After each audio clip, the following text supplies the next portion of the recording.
Now let's discuss about the cloud native messaging services, the Amazon SQS. So Amazon SQS, SNS and EventBridge are very much good services if we are using them in production environments. So we can use the messaging RabbitMQ for message broker, but the Amazon SQS is very much robust in terms of its scalability and it's serverless. So we don't need to manage the infrastructure or any operating system or configuration or VM in order to have this messaging system.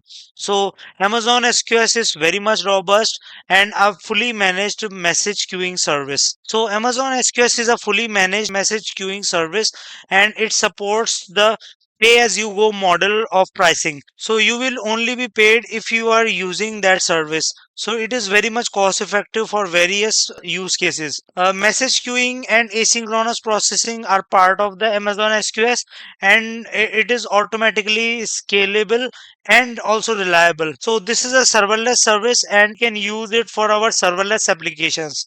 For example, if we are creating an architecture of API gateway and the Lambda functions, and within the Lambda functions we have our components and or service code, and we can use queuing among them so that we can have the messaging service among these components.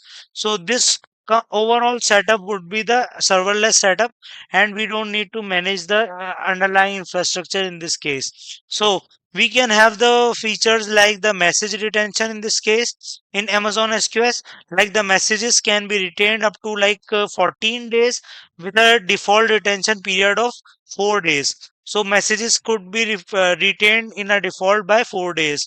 It is ideal for decoupling and scaling distributed systems and components and services, and we can create serverless applications using SQS, and we can also communicate between microservices in a microservices architecture using Amazon SQS. Amazon SQS supports queuing types like standard and FIFO queues.